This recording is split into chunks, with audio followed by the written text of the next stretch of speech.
All right, folks, jumping onto our XRP analysis, just want to double check a couple of things here that are still pretty relevant. First of all, the important thing to recognize is that we have a pretty significant overextension here for this coin.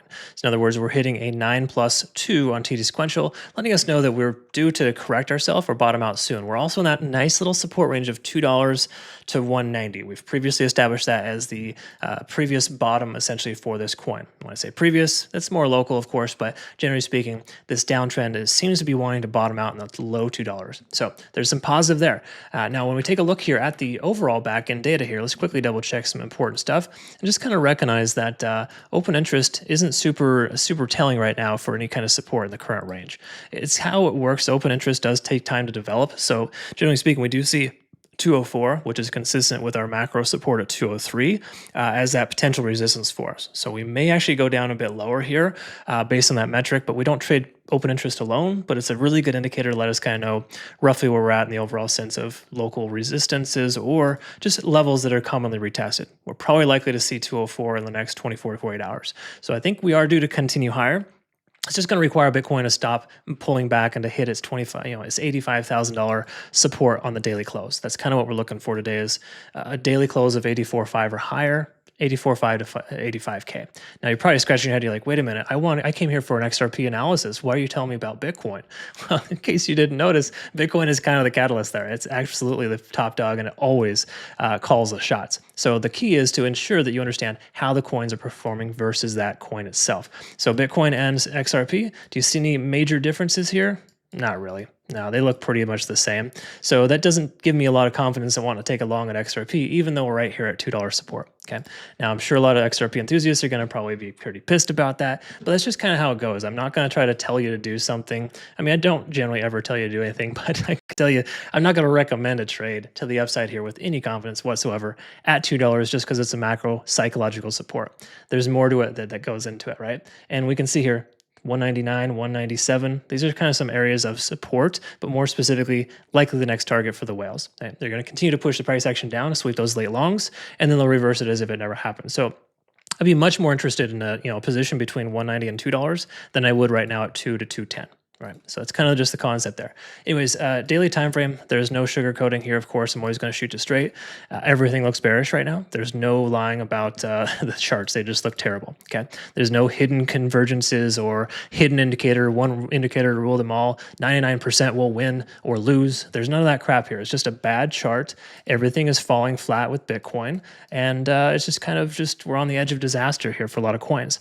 The key is that XRP is generally stronger than most coins in the sense that it hasn't hasn't hit itself its local bottom yet. A lot of other coins are ranging right now, and they're hitting the double bottoms already. So XRP, while it's unfortunate that it has more room to pull back, it's fortunate because it is telling us there's strength in this coin, and it has more propensity to go higher faster. So I would say soon, whenever the bottom is in, whatever that number is, it'll probably recover quicker. So maybe average into your position. That might be a good consideration. Between now and then, there's not a heck of a lot here that's awesome on this coin. I would sit on the sidelines and wait for a better price or entry. Friendly reminder to our traders, we got a 15% trading discount using my link below to register for Bitunix. You'll also automatically be eligible for future trading competitions through this exchange. It's an excellent exchange. There's no KYC required. Be sure to use my link down below to register. All right, folks, take a quick look here at Chop Suey. And I like to say that because this coin generally is much more of a chop salad type of behavior. And I'm super glad that nobody took a long position yesterday, because we definitely recommended waiting for confirmation. And generally speaking, when you have a coin that's kind of performing uniquely with Bitcoin, such as SUI, it has a tendency to run a little bit faster in both directions. That dump causes significant correction. So most people are feeling the pain here today, and this previous range is essentially invalidated. Now, what we want to talk about is if we're going to be able to hold this 130 level. We talked about that being an excellent area to consider a potential long, obviously under the impression the Bitcoin, the coin doesn't continue to run. So if we kind of look here, let's just quickly look at the open interest first, just to get some perspective. We can recognize here in the last 7 days, yep, that looks good. We are at 150 and 160 respectively. That was a previous range. So that's the new high for us, is 150. Just keep that in mind. If the price were to reclaim that level, we're going to expect some downside or some rejection there. It's a long ways away, though. That's 20 cents away. It's a pretty significant correction. It'd be like pretty like 25 to 30% move from here. So I don't think we're going to see that soon. Just remember 150 resistance. All right. Liquidation delta is still high to the downside. This is quite chunky for this coin, 250 to the downside. That's 250 million, by the way. That tells us that we're reaching an overextended state, but it hasn't like maintained that level for very long. So it basically tells us we're early, and that taking along right now is just generally construed as high risk. We look at the liquidation. Yeesh, this gets worse by the minute. 125 now to 115 is that current range. You can see here, this is that previous level. Look at that. Billions and billions of dollars, all gone. Bye-bye. 148 to 136 is that local range that was swept there. And I mentioned, an entry in the low 130s would be a decent consideration. We're now there and then some. I'm recommending it's not a call right now, not a good call. Okay. Now, it's easy to say in hindsight that level was a good consideration because obviously that was a long ways away. And what you want to do, and I always try to reiterate this in all my videos, is compare this coin with Bitcoin and see how much better or worse it's performing. Now we can kind of see here, Bitcoin has these little moments of greatness and they keep fizzling out. But do you see any moments of greatness from this coin? One. Not a whole heck of a lot, right? So what I'm getting at here is that SUI is underperforming versus Bitcoin. And now that we know that, we generally want to not take a trade with this coin, at least to the upside. It would be a perfect consideration for a short, at least from a scalping perspective. Now, all that being said, hindsight's 2020. And obviously, if you weren't familiar with this, or maybe you're not in my community, you wouldn't know, but we did secure some nice profits on our Bitcoin short at 57% and 56% for AVAX. And those coins, those short coins that we took, or those trades we took on those coins, the short trades there were specifically coins that had it coming. SUI is one of those coins where you want to be very careful shorting what feels like the bottom. Okay, we're kind of double bottoming here in the range. I would give it a chance to hold. And if you're a high risk trader, of course, you could take a long, but it's just, there's not a lot of incentive for the price to recover instantly. This is just bad. All right.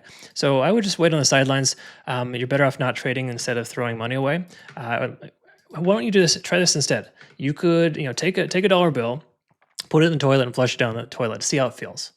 Maybe do that, because some people need to have that physical remembrance, if that's even the right word, to just kind of have that visceral understanding of how big of a waste of money it can be, at least to trade or just to buy the dip. You don't do that. All right. So whole point of this is that SUI is looking terrible. There's no hidden anything here.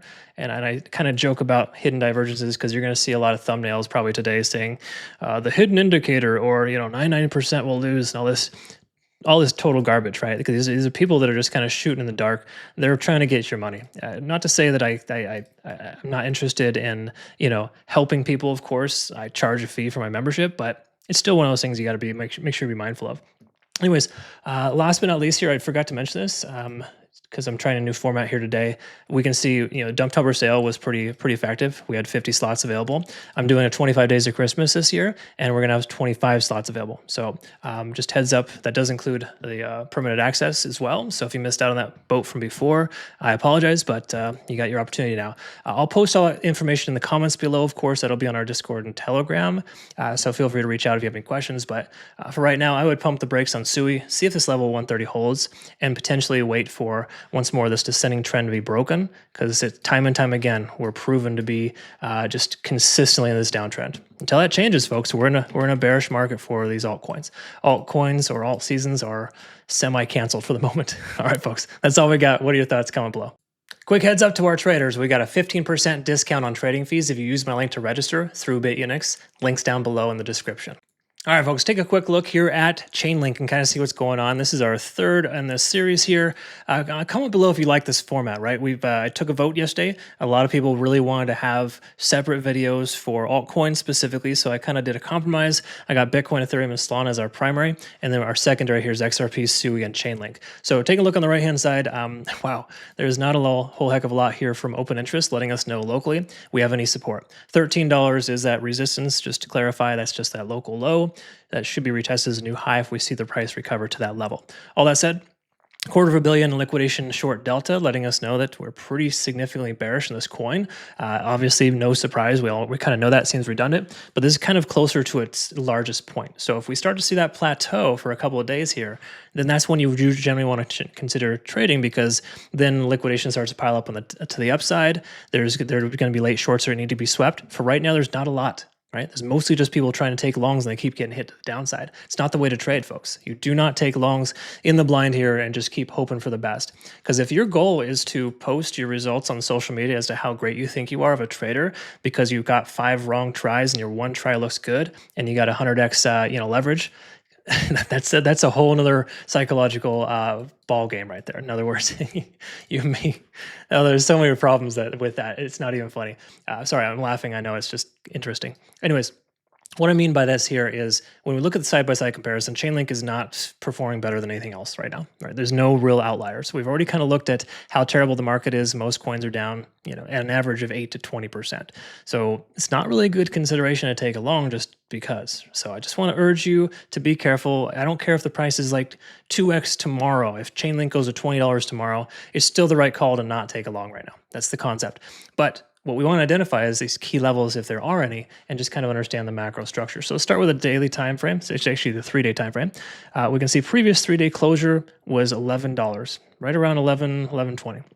So we're really close. We're in that range of support based on that previous low. Now, it doesn't mean that's going to just hold because it was there before, but it does tell us a lot and that there was some interest there and that we spent 3 days in that range and couldn't close below it, right? So at this point moving forward, closing above $11 would be a win, right? Having said that though, previous lows are somewhere in the range of 9.45 and 8.10, 8.11. So those are previous sell side liquidity ranges, all right? So those are just things to kind of recognize of levels we could see the price pull back to. I'm not going to try to pull up some fib levels here for you, give you some false confidence, because that's just basically what it does. Predictive indicators don't really work very well. And the whole point of, those levels is to kind of give people a placebo, right? Give you some understanding of some control. And there is no control in this market. The best thing I've noticed is consistency with waiting for liquidation and volume, because market makers are extremely greedy. And then furthermore, too, to also combine that with support and resistance zones, areas in which we spent the most amount of time, right? And it's kind of because that's more of a psychological component as to where people feel like good values are. So all that being said, though, money flow index is below the RSI here, even though stochastic's swinging up and we're massively overextended, we should break out, but we haven't yet. The key takeaway is that we haven't yet, right? We're still under our descending trend. There's nothing here. There's no sugarcoating. Chainlink is a bad buy right now. Having said that, though, from a spot bag perspective, it's not the worst thing ever. Averaging in between 12 and 9 makes sense to me, right? I'm actually adding to my spot bags, or added to my spot bag this morning, right? I set a lot of limit orders that are fairly egregious below the price because I generally like to put those at those large macro structure ranges.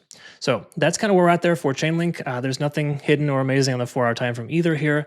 So, just friendly advice, wait on the sidelines to see if this local bottom holds. If it does, maybe we consider some longs here soon. They're going to be tight longs, these local points of control at $13 though. So if you do consider a long, make certain you take profit between now and 13. Don't be one of those greedy persons that wants to take a breakout trade right here at $13 and the price inevitably does one of these, right? Pulls back again and again and again. Just keeps happening. Until that trend breaks, folks, it's a downtrend. There's no other way around it. You gotta respect the trend. Okay. So the trend is your friend in case you haven't heard that before. All right. Those are my thoughts. What are yours? Why don't you comment below? Thanks again so much for being a phenomenal part of my life. We'll see you in the next one. Take care.